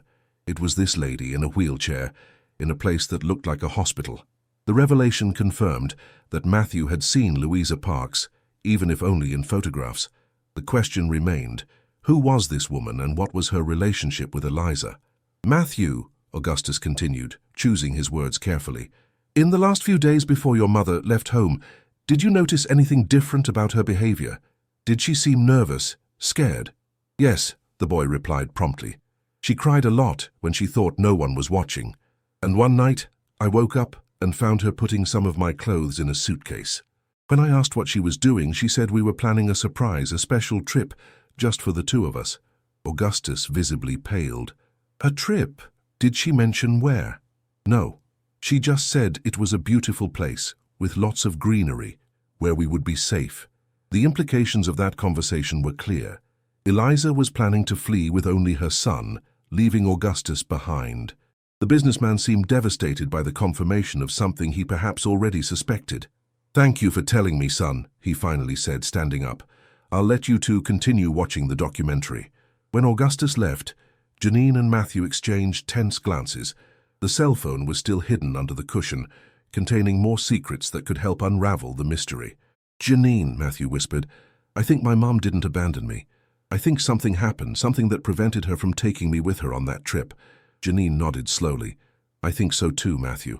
And we're going to find out what it was." At that moment, looking at the 10-year-old boy who had survived his stepmother's cruelty and still held out hope of reuniting with his mother, Janine felt a renewed determination. Regardless of the secrets they might uncover, no matter how painful the truth might be, she would stand by Matthew until the end. Outside the room, leaning against the corridor wall where he couldn't be seen, Augustus Miller listened to their conversation. His face was etched with a mixture of emotions: pain, guilt, and surprisingly, fear. Fear of what the children might discover. Fear of the truths that were about to come to light after so long buried in the shadows of the mansion. Chapter 6. Confrontation's night fell over the Miller mansion, bringing with it an unexpected storm. Lightning cut across the New York City sky, momentarily illuminating the property's immaculate gardens. The heavy rain beat against the windows, creating a perfect soundtrack for Janine's restless thoughts. Sitting in the small library of the pavilion, the girl re-examined Eliza's cell phone that Matthew had entrusted to her for a more detailed investigation. After ensuring the boy had fallen asleep, she focused on searching for more clues in the device's applications and files. "Still awake, daughter?" Iris asked, entering the library with 2 cups of hot chocolate. "I thought you might want company." Janine smiled, grateful for her mother's presence. "I'm trying to understand all this," she said, showing the cell phone. Matthew found it hidden in his mother's room. Iris's eyes widened as she sat beside her daughter. "And don't you think it's better to give that to Mr. Miller? It's his wife's personal item." "I will, Mom. But first I want to try and understand what happened. There's something very strange about this whole story." Janine hesitated for a moment before continuing. "I found more messages in the drafts folder. It seems Eliza was collecting compromising information about her husband's business." "What kind of information?" "I don't understand it very well. They're technical business terms. But from what I could gather, she discovered something about diverted money, fraudulent contracts with politicians, that kind of thing." Iris frowned, worried. "Janine, this is dangerous. If Mrs. Eliza discovered something illegal involving Mr. Miller and he found out she knew—" The sentence hung in the air, laden with dark implications. Janine swallowed hard, confronting the possibility she had been trying to ignore. What if Augustus was responsible for his own wife's disappearance? "But he seems so determined to find her now," she argued, more to herself than to her mother. "Why would he investigate the case if he had something to hide? To control the narrative, perhaps? To know how much others know?" Iris sighed deeply. "I'm not accusing anyone, daughter. I'm just saying that rich and powerful people operate under different rules than ours." A particularly loud thunderclap shook the windows, making both of them jump. The light flickered for a moment but held steady. "There's one more thing," Janine continued, opening the phone's photo gallery. "I found several photos of this Louisa Parks. And looking closely, even with the dark glasses and different hair, she looks a lot like—" "Like whom?" Iris asked, leaning in to see better. "Like Eliza herself," Janine completed. "It's like it's her, only older, wearing some kind of disguise." Iris examined the photos carefully. There really was an unsettling resemblance between Louisa Parks's features and Eliza Miller's, despite the obvious differences in age and style. "Do you think Eliza was impersonating this Louisa Parks? But why?" "I don't know exactly. But in the messages with Raphael Thorne, they repeatedly mentioned the plan, documentation, and the LP who was recovering. What if LP wasn't a real person, but a false identity Eliza created so she could disappear?" The theory was bold, but it made sense considering the available elements. Eliza could have created an alternative identity, including a false story of an accident and the need for rehabilitation to prepare for her disappearance. But that doesn't explain why she would leave her son behind, Iris pondered. If she planned to flee with Matthew, as he himself said, something must have gone wrong. Or someone interfered with the plan, Janine completed with a dark expression. Someone who discovered what she intended to do. A heavy silence settled between mother and daughter, broken only by the sound of rain and occasional thunder. The storm outside seemed to mirror the turbulence of their discoveries. "Janine, I think we should be very careful with this investigation," Iris finally said. "If your suspicions are correct, we are getting involved in something potentially dangerous." "I know, Mom, but I can't just ignore all this. Matthew deserves to know the truth about his mother." Before Iris could reply, the pavilion's phone rang, making them jump. It was almost midnight, too late for social calls. Iris answered with a worried expression. "Hello?" "Yes, sir. I understand. We'll be there in 5 minutes." Hanging up the phone, she turned to her daughter. "It was Mr. Miller. Matthew is having a panic attack, asking for you. It seems he had a terrible nightmare." Janine quickly put the phone in her pocket, and both headed to the main mansion under the heavy rain, protected only by a large umbrella. Upon arriving, they found Augustus in the entrance hall, visibly disturbed. "He woke up screaming," the businessman explained, quickly leading them to his son's room. "Something about his mother being in danger. I couldn't calm him down, he only asked for Janine." In the spacious room decorated with space themes, Matthew sat on the bed, hugging his knees, his face stained with tears. Seeing Janine, he stretched out his arms like a child much younger than his 10 years. "Janine," he called, sobbing. I remembered what happened." Janine ran to him, hugging him protectively. "Calm down, Matthew, it was just a dream." "It wasn't a dream," the boy insisted, trembling. "It was a memory of the last night I saw my mom." Augustus approached, tense. "What did you remember, son?" Matthew looked at his father with an expression that mixed fear and distrust. "My mom came to my room late at night. She was crying but trying to smile. She said we had to leave that very night, that there was a safe place waiting for us." Janine felt a shiver run down her spine.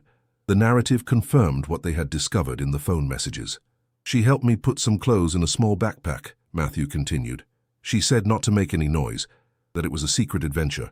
We went down the back stairs, the one that leads to the kitchen. And then?" Augustus asked, his voice strangely controlled. "There was a car waiting in the garden with the engine running.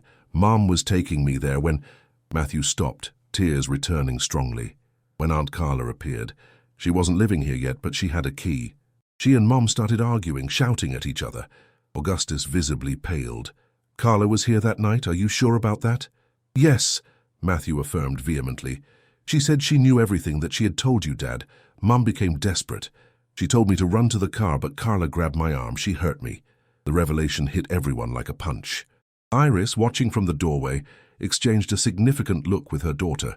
The pieces of the puzzle began to fit, revealing a disturbing scenario. "And then, what happened?" Janine asked gently, holding Matthew's hand.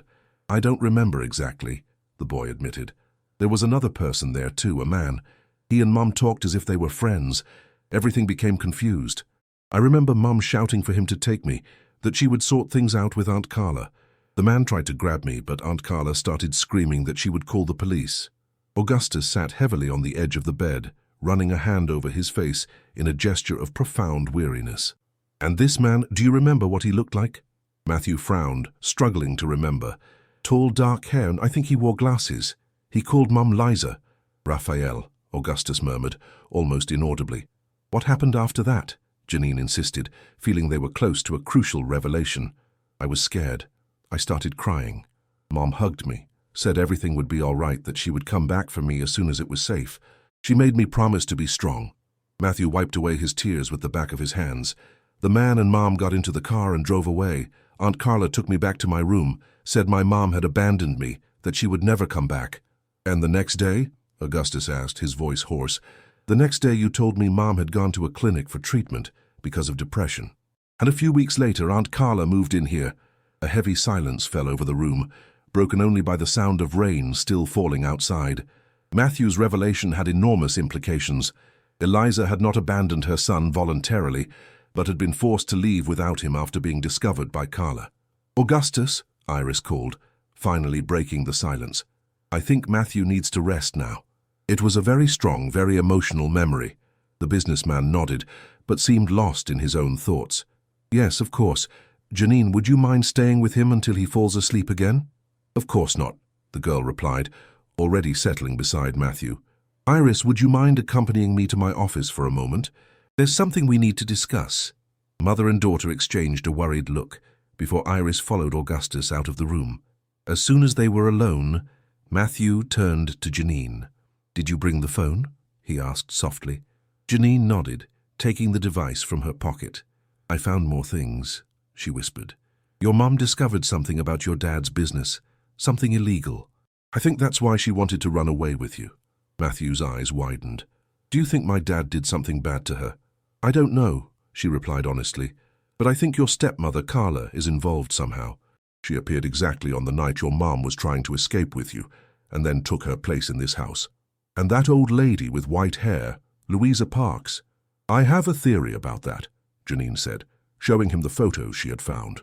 "Look closely at her, ignoring the dark glasses and the hair. Doesn't she look a little like your mom?" Matthew examined the images carefully, and his face lit up with recognition. "It's her. It's my mom in disguise." Then his expression changed to confusion. "But why would she be pretending to be someone else?" "I think she was preparing a new identity for both of you, an escape plan. She visited the clinic regularly as Eliza, but she was actually establishing the existence of Louisa Parks, so she could disappear as her later. It was a complex theory for a 12-year-old girl, but Janine had read many mystery novels and watched enough movies to understand how a planned escape worked. The question that remained was, what exactly was Eliza escaping from? "I want to find my mom," Matthew said, with surprising determination for someone his age. "She promised she would come back for me when it was safe. Maybe she's still waiting, believing I'm okay." Janine felt a pang in her heart. The boy's loyalty to his absent mother was touching, especially considering everything he had faced at Carla's hands. "We'll find her," she promised, holding Matthew's hand. "But now you need to rest. It was a difficult night." In Augustus's office, Iris faced an equally tense situation. The businessman had poured himself a generous shot of whiskey and now stared at the rain through the window, his back to her. "Iris, I want to make a proposal," he finally said, turning to face her. "Tomorrow I will transfer the equivalent of 5 years of the salary we agreed upon to an account in your name. In return, I ask that you and Janine leave the mansion and no longer maintain contact with Matthew." Iris felt as if she had been slapped. "Why are you doing this? I thought you were satisfied with our work." "I am, very much. You have been fundamental to Matthew's recovery." Augustus sighed deeply. "But the situation has changed. The memories that are returning, the investigations, all this is becoming detrimental to his well-being." "With all due respect, sir, I disagree. Matthew is progressing. He's emotionally stronger. He needs these memories. He needs to process what happened." Augustus took a long sip of whiskey as if seeking courage. "Iris, I'm going to be direct. I know your daughter and Matthew found Eliza's phone and are investigating on their own. I also know that you two have your own theories about what happened." Iris maintained her composure, neither confirming nor denying. "And that bothers you because there are things children shouldn't know, complicated adult matters that can cause more harm than good. Or perhaps there are truths you prefer to keep hidden," Iris retorted, surprising herself with her boldness. "Truths about your relationship with Carla before your wife's disappearance, about your business, about what really happened that night." Augustus stared at her for a long moment, assessing her. When he spoke again, his voice was filled with controlled emotion. "You have no idea what you're talking about, Iris. You know nothing about me, about my marriage, about my business." "I know enough to understand that there's something very wrong with this story," she replied calmly. "And I also know that I will not accept money to separate my daughter from a child who found comfort and security in her friendship. Not after everything that boy has been through." The businessman seemed momentarily disconcerted by Iris's firmness. "Are you refusing my offer?" "I am. And if you insist on pushing us away, we will have to consider taking everything we've discovered to the authorities." It was a bold bluff, but Iris felt it was necessary. Augustus studied her for a few seconds before giving a bitter smile. "You are a surprising woman, Iris Stone. You protect your interests with the ferocity of a lioness." He walked to the desk and sat down, suddenly looking exhausted. "All right, you can stay, But there's something I need to tell you. Something that explains many things, but that must remain between us for Matthew's sake. Iris approached cautiously, sitting in the chair opposite the desk. I'm listening.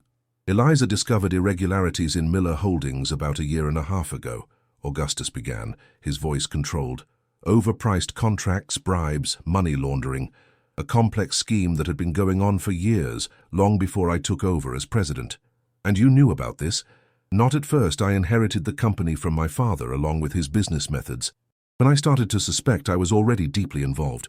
Raphael Thorne, my financial director, was the architect of the entire scheme. The revelation surprised Iris, who had expected Augustus to be the villain of the story. So Mr. Thorne was stealing from the company? Not exactly. He was maintaining the scheme my father had created, a system that generated millions in undeclared profits. When I confronted Raphael about some inconsistencies I found, he explained everything to me, showed me how it worked, convinced me that this was how great fortunes were made in this country, and you agreed to maintain the scheme. It wasn't a question, but Augustus nodded anyway. To my eternal shame, yes. Greed often speaks louder. But Eliza always had an unshakable moral sense. When she discovered, through files Raphael left unprotected on a server, she was horrified. Did she threaten to report it? Worse, she threatened to take Matthew away and expose everything to the press if I didn't immediately cease all illegal operations and return the money. Augustus laughed without humor, as if it were that simple. We were talking about powerful politicians, influential businessmen, billion-dollar contracts. A denunciation like that wouldn't just affect me, but people capable of doing anything to protect themselves. Iris began to understand the full picture. Is that why she planned to flee with Matthew? Because she knew it was dangerous? Yes.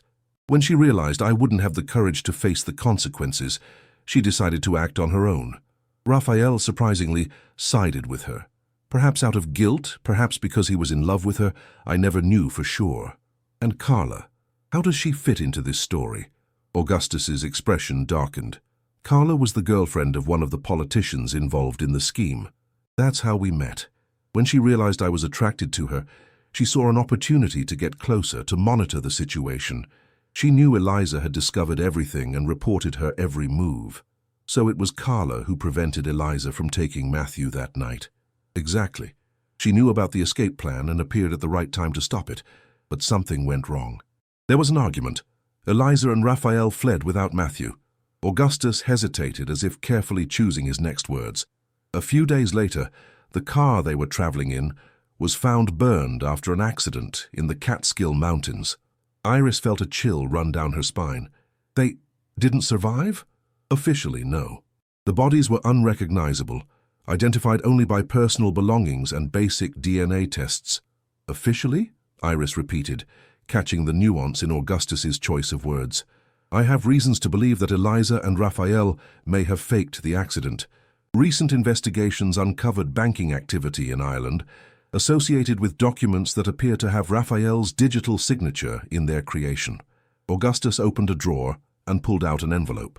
And this arrived for me yesterday, via a law firm in Dublin. Iris took the envelope offered to her. Inside there was only a recent photograph of Eliza, visibly thinner and with short hair, holding a Portuguese newspaper dated 2 weeks ago. On the back, a single handwritten line. Matthew needs to know the truth. Soon. She's alive, Iris murmured, feeling a mixture of relief and apprehension. Yes, and she's planning to return, or at least make contact. And when that happens, the whole truth will come out. The corporate crimes, my involvement, Carla's role in all this. Is that why you wanted us to leave? To protect your reputation when the storm hits? Augustus shook his head negatively. To protect Matthew. He has suffered enough. The truth about his parents, a corrupt father and a mother who was forced to fake her own death to escape dangerous people, could destroy him emotionally.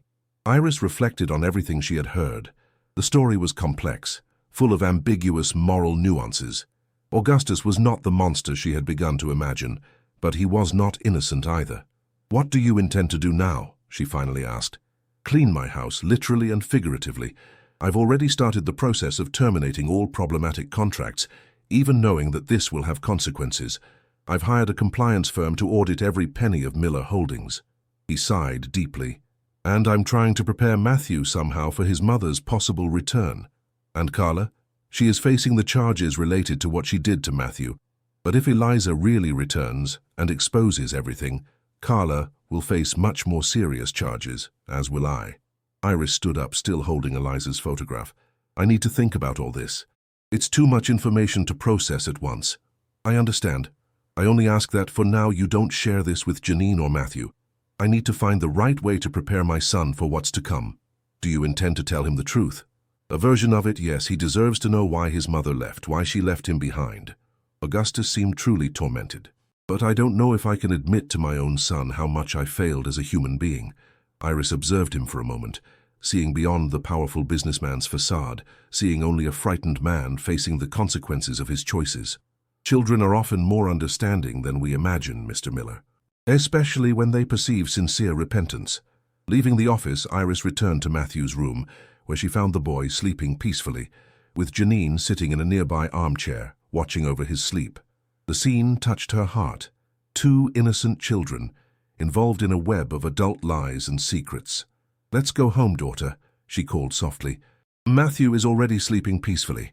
On the way back to the pavilion, under the rain that was beginning to subside, Iris wrestled with her own conscience. Should she tell Janine what she had discovered, or keep the secret as promised to Augustus? Could the truth protect or further harm those children who had become so close? Looking up at the night sky, where the clouds were beginning to disperse, revealing some timid stars, Iris made her decision. Some truths needed time to be revealed, like seeds that need the darkness of the earth before sprouting into the light. Chapter 7. Rebirth. The first rays of sun on a Sunday morning bathed the Miller mansion gardens, creating a spectacle of light and shadow among the trees still wet from the previous night's storm. 2 weeks had passed since Augustus's revelations to Iris, and an apparent calm had settled over the property. Janine watched Matthew swimming in the pool, now confident enough to dismiss the instructor. The boy had blossomed in recent weeks, both physically and emotionally. His enrollment at Athens College was confirmed for the next semester, and he studied with enthusiasm to keep pace with his new classmates. He's so different from when we found him in that hiding place, commented Bea, who was visiting the mansion for the first time. Janine had finally convinced her mother and Augustus to allow her school friend to meet Matthew and visit the property. Sitting by the pool, the girls shared confidences and observations. It's true, Janine agreed. Sometimes it's hard to believe only a few months have passed. Bea adjusted her sunglasses, looking around with thinly veiled admiration. This place is even more incredible than I imagined. And to think you live here now. Temporarily, Janine reminded her. This isn't ours, Bea. We're here to help Matthew, that's all. Something in Janine's voice made Bea look at her more closely. Did something happen? You seem worried. Janine hesitated. She hadn't shared with anyone the suspicions that had grown in her mind in recent weeks. Since the night of the storm, her mother had become strangely reserved about the Eliza Miller matter, avoiding discussions and changing the subject when the investigation was mentioned. At the same time, Augustus spent long hours in his office, receiving lawyers and executives in tense meetings. I think something big is about to happen, she finally confessed. My mom and Mr. Miller are hiding something from us. What kind of thing? I don't know exactly, but it has to do with Matthew's mom. Ever since that night, he remembered what happened when she disappeared. Everyone's been acting strange. Bea leaned in, intrigued. And what did you find out about her? Did you get more clues from the phone? Janine shook her head negatively. The phone disappeared from my room 2 days later. I'm almost sure my mom took it and returned it to Mr. Miller. Wow. And you didn't ask her? I did, but she brushed it off. She said we've gotten too involved in matters that don't concern us, that we should focus on helping Matthew recover and prepare to go back to our normal lives. Bea reflected for a moment. What if his mom really is alive somewhere? What if she comes back? That's what I wish for most for Matthew, Janine replied, watching the boy who was now practicing dives. He deserves to have his mom back, but I'm afraid of what that might mean for all of us. What do you mean? I can't explain. It's just a feeling, like we're all on the edge of a cliff, waiting to see who will fall first. Matthew emerged from the pool, shaking water from his hair and running to the girls. Janine, Bea, come swim too. The water is perfect. The girls exchanged smiles and promises to join him soon. Matthew, radiant, returned to the pool with an exuberant dive. It's hard to believe this is the same boy from the story you told me, Bea commented. "The one who was locked up by his stepmother. Children have an incredible capacity to recover," Janine replied, thoughtfully, "especially when they are truly loved." From the main house's veranda, Iris watched the scene with a mixture of pride and concern. Her daughter had played a fundamental role in Matthew's recovery, creating a bond with him that would be painful to break when the time came. "They're good together, aren't they?" Augustus said, joining her on the veranda. Matthew never had real friends before. He was always homeschooled, isolated from the world.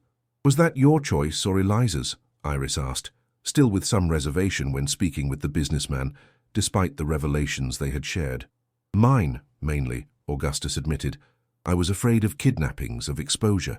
Eliza always wanted him to have a more normal childhood, with friends, school." He sighed deeply. "One more thing where she was right and I was wrong." Iris noticed the envelope Augustus held tightly. "More news?" "Yes," he replied, handing her the envelope. "It arrived this morning. My investigators in Ireland finally located her. Inside the envelope was a detailed report and several photographs. Eliza Miller, now using the name Helen Martin, lived in a small apartment on the outskirts of Dublin. She worked remotely as a translator and led a discreet life, far from the luxuries she was accustomed to. "She looks well," Iris commented, examining the photos. "Yes, considering everything. She's using the money Raphael managed to divert before they fled, a considerable sum, but nothing compared to what we had." Augustus hesitated, as if weighing how much to reveal. "And there's one more thing. Raphael isn't with her." "He isn't?" "According to the report, they separated about 6 months after arriving in Ireland. He now lives in the south of France with a new identity." Iris returned the photos thoughtfully. "So it wasn't a romantic affair between them?" "Apparently not. It was an alliance of convenience, motivated by a mutual desire to escape." Augustus put the envelope in his jacket pocket, "which makes me question her intentions even more now. You still haven't decided if you're going to tell Matthew?" Augustus watched his son playing in the pool, the sound of his laughter echoing through the garden. "I'm going to tell him. Today. He deserves to know that his mother is alive, that she didn't abandon him voluntarily. As for the darker details, we'll see." "And about contact? Will you allow it?" "It's no longer a question of allowing, Iris. Eliza is determined to re-establish contact with her son, with or without my approval." Augustus took a deep breath, like someone preparing for a dive into unknown waters. "In fact, she's already on her way to the United States." Iris's eyes widened at the revelation. "She's coming back? But what about the legal consequences? The dangers?" "Apparently Eliza built her own case over these months. She collected evidence, documents, recordings, enough to negotiate her immunity in exchange for testimony against bigger figures in the corruption scheme." Augustus offered a bitter smile. "I always admired her intelligence, even now when she uses it against me. And you? What consequences will you face?" "Many. Financial, legal, social. I'll probably lose control of the company, perhaps even face prison depending on the agreements I can establish." He turned to Iris with a surprisingly serene expression. "But you know what? I feel lighter than I have in years. Living under the weight of these secrets, this guilt, it was like constantly suffocating." Iris understood the feeling. The relief of truth, even painful, often surpassed the comfort of lies. "When does she arrive?" she asked. "This afternoon," Augustus replied, checking his watch. "Her flight lands at JFK International Airport at 3 p.m. We agreed she would come directly here. Does Matthew know?" "Not yet. I wanted to prepare the ground first, explain some things, but..." He looked at his son, who was now playing ball by the pool with the girls. "Perhaps it's better to simply let them reunite. The explanations can come later." "That's a wise decision," Iris agreed. "Their love will speak louder than any words." Augustus nodded, grateful for her understanding. "Iris, when all this is over, regardless of what happens to me, I want to ensure that you and Janine are safe and supported. I've already instructed my lawyers to transfer ownership of the Upper East Side apartment to your name and to establish a fund for Janine's studies through university." "You didn't have to do that," Iris protested, surprised by his generosity. "Yes, I do.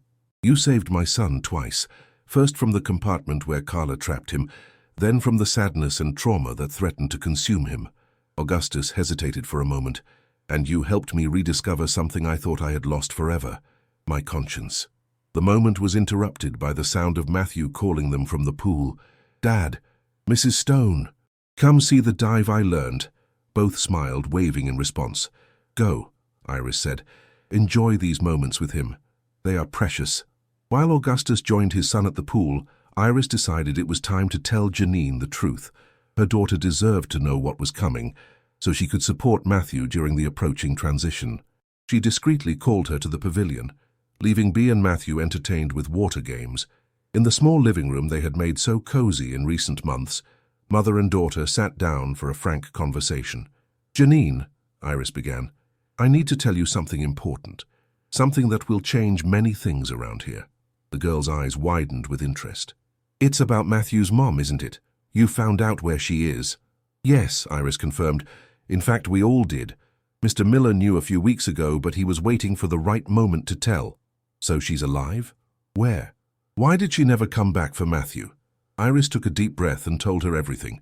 The corruption scheme Eliza discovered, the frustrated attempt to flee with her son, the faked accident, the new life in Ireland, and finally, the imminent return to the United States. She's arriving today? Janine asked, stunned by the revelation. And she's going to take Matthew with her? We don't know how it will be yet, Iris admitted.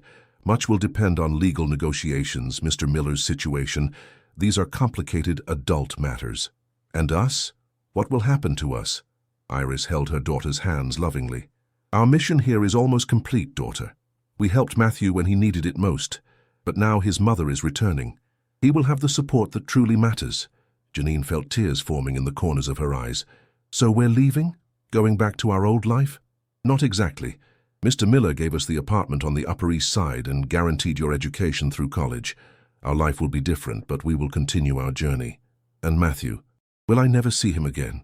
Of course you will, Iris assured her, wiping a tear that ran down her daughter's face. You two created a special bond, a true friendship. That doesn't end just because circumstances change. Besides, he's going to study at the same school as you, remember? Janine nodded, finding comfort in that fact. The conversation was interrupted by urgent knocks on the door. It was Bea, breathless and with wide eyes of excitement. Janine, a taxi just arrived at the mansion entrance. Matthew said they never get taxi visitors, only private cars. He's super curious. The three ran back to the main house, arriving at the entrance hall just as Augustus opened the front door. Outside, stepping out of a regular taxi, was a woman of medium height with short brown hair, wearing simple jeans and a white shirt. Despite her simpler appearance than in the photographs from her marriage to Augustus, there was no doubt. It was Eliza Miller. Matthew, who had run in through the side door, still with wet hair from the pool and wearing only swimming trunks and a hastily thrown-on t-shirt, stopped abruptly at the sight of the visitor. His eyes widened in immediate recognition. "Mom," he whispered, his voice choked with emotion.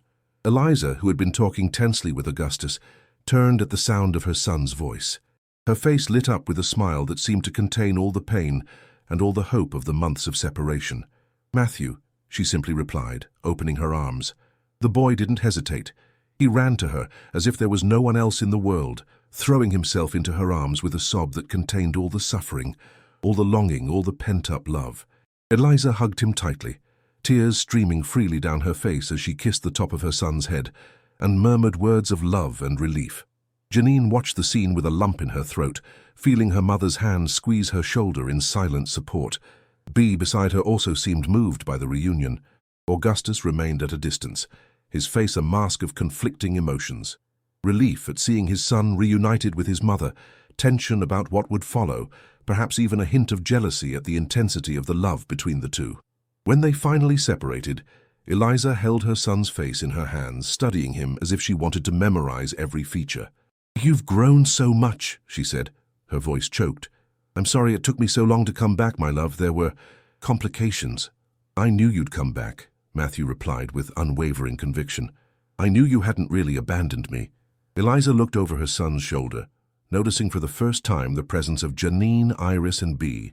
Her questioning gaze turned to Augustus. "Eliza," he said formally, "this is Iris Stone and her daughter Janine. They saved Matthew. They were fundamental to his recovery." Eliza seemed confused. "Recovery? From what?" A heavy silence fell over the entrance hall. It was evident that Eliza did not know what had happened to her son at Carla's hands. Augustus cleared his throat, uncomfortable. "Perhaps we should go inside and talk privately," he suggested. No, Matthew intervened with surprising firmness. No more secrets. Mom deserves to know everything that happened, and I want Janine and Mrs. Stone to stay. They are part of this too. Augustus hesitated but nodded, recognizing the fairness in his son's request. As you wish. Let's go to the living room then. We have a lot to discuss. The next few hours were intense and emotional. Matthew, with courage beyond his years, told his mother about the months after her disappearance, how Carla infiltrated the family's life, the marriage to Augustus, and finally, the attempt to get rid of him by hiding him in the secret compartment. Janine narrated how she found him by chance that party night, and how she and her mother stayed to help in his recovery. Eliza oscillated between tears of horror at what her son had suffered and profound gratitude to the two women who had saved him. When she looked at Augustus, however, her eyes displayed a cold fury. "You allowed this to happen," she accused. "You were so obsessed with your new life, your new wife, that you didn't notice what was happening to your own son." "It's true," Augustus admitted, without trying to defend himself. "I failed as a father, just as I failed as a husband, as a businessman, as a human being." "And now?" Eliza asked, her arm still firmly around Matthew's shoulders. "What do you expect to happen?" "That depends partly on you," Augustus replied calmly. "I know you're cooperating with the authorities, that you've made agreements for your immunity. I presume that several people, including myself, will face legal consequences for the acts revealed." "Yes," she confirmed. "The process is already underway. There will be arrests in the coming days, starting with high-ranking political figures. As for you," she hesitated, looking at Matthew, "I negotiated special conditions. You'll have the chance to collaborate, to return diverted funds, to take responsibility without necessarily facing prison." The revelation surprised everyone in the room. Augustus seemed especially stunned. "Why? After everything?" "For Matthew," Eliza simply replied. "He's already lost too much time with a father. I don't want him to lose any more." The silence that followed was laden with meaning. Amidst all the lies, betrayals, and secrets, Eliza's love for her son remained an unshakable truth, strong enough to overcome even the desire for revenge. "We need to decide on practical arrangements," she continued, pragmatic despite the emotion of the moment. "I've returned to the United States to stay. I'll have a new identity, witness protection for a while, but eventually I'll return to a normal life. I want Matthew with me, of course, but I recognize that we need a smooth transition. We can alternate custody," Augustus suggested. "While things calm down, while we clean up the mess I created." Matthew, who had been listening attentively, intervened. "I want to be with Mom, but I also don't want to lose my dad. And," he looked at Janine with pleading eyes, "I don't want to lose my best friend." Janine felt her heart warm at the boy's words. "You won't lose me, silly. We'll study at the same school, remember? And we can visit each other." Eliza observed the interaction between the children with interest. "You seem to have been a great positive influence on my son, Janine. I'm eternally grateful for that." "She saved me," Matthew said simply. "Not just from that dark place, but from myself afterward. Janine taught me to trust again, to believe that things could get better." The confession moved everyone in the room. Eliza approached Janine, holding her hands gently. "Thank you for taking care of him when I couldn't. This creates a special bond between us, one that I hope we can maintain." "I'd very much like that," Janine replied sincerely. The following hours were dedicated to planning the next steps. Eliza would temporarily stay in a safe apartment provided by the authorities coordinating her case. Matthew would divide his time between his parents, with gradual visits increasing as he readjusted to his mother's presence. Athens College remained in the plans, ensuring his proximity to Janine. As for the future of Miller Holdings, it was shrouded in uncertainty. There would be investigations, audits, possibly even government intervention. The family's fortune would certainly suffer a significant reduction, although Augustus had taken steps to protect part of it for Matthew's future. It was already night when the discussions finally ceased. Bea had been taken home hours earlier, swearing to keep secret everything she had witnessed. Matthew, emotionally exhausted but radiant with happiness, fell asleep on the sofa with his head in his mother's lap, as he used to when he was little. Eliza caressed her son's hair, her gaze now softer, as she observed Augustus across the room. "He looks more like you now," she commented. "He has your determination." "And your courage," Augustus replied. "He never gave up on you, not even when I tried to convince him that you had abandoned us." A silent understanding passed between the former spouses. There was much resentment, many open wounds, but also a shared commitment to the well-being of the son they both loved. Janine and Iris said their goodbyes discreetly, feeling that the reunited family needed time alone. As they returned to the pavilion under the starry sky, the girl felt a strange mixture of joy and sadness.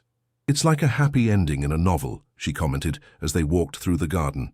"The mother returns, the son finds her again, the villains are punished. Life is rarely as simple as novels, daughter," Iris replied wisely. "There will still be many chapters in this story, some happy, others not so much. But the worst is over, isn't it?" "Yes, I believe so. The lies have been exposed, the truth has come to light. Now it's time for healing, for rebuilding." Upon arriving at the pavilion, Janine stopped to look one last time at the illuminated mansion. "I'm going to miss this place," she admitted, waking up and seeing Matthew, swimming in the pool, exploring the gardens. "We can create new memories in our own home," Iris assured her. "The apartment on the Upper East Side will be ours, a new beginning for us too." Janine nodded, understanding that, just as for Matthew and his family, a new phase was beginning for her and her mother. It wouldn't be the luxury of the Miller mansion, but it would be theirs, built with dignity and honesty. That night, lying in her bed, Janine reflected on everything they had lived through in recent months. When she entered that wedding party as the cook's daughter, she could never have imagined how that night would change the course of so many lives. A simple act of compassion, stopping to investigate a muffled cry, had triggered a series of events that culminated in the reunion of a mother with her son, the exposure of powerful crimes, the redemption of a man who had lost his moral compass. It was a powerful lesson about how small actions could have enormous consequences, about how a child's courage could inspire courage in adults who had forgotten how to be brave. As sleep enveloped her, Janine smiled, knowing that despite the uncertainties the future held, she had helped rewrite the destiny of a family. And in the process, she had discovered her own strength, her own voice, her own worth. The next morning, a new day would dawn, not just for the Miller mansion, but for all those whose lives had been intertwined by fate and the courage of a girl who cared enough to hear a muffled cry behind a wall. The following weeks brought rapid and significant changes. As predicted by Eliza, several important figures were arrested in an operation that shook the country's political and business landscape. Augustus Miller, fulfilling his part of the agreement, collaborated fully with the authorities, returning diverted funds and testifying against former partners. The press widely reported the case, but the story of Matthew and Carla remained surprisingly protected, thanks to joint efforts by lawyers and authorities concerned with the well-being of the minor involved. Iris and Janine moved into the apartment on the Upper East Side, finally creating a home truly their own. On weekends, Matthew frequently visited them, especially when he was under his mother's care, who had rented an apartment in the same neighborhood to facilitate the children's coexistence. Athens College welcomed Matthew with discretion and sensitivity. With Janine and Bee's constant support, he quickly integrated into the school environment, discovering talents for science and literature that he had never had the chance to fully explore during his isolated education.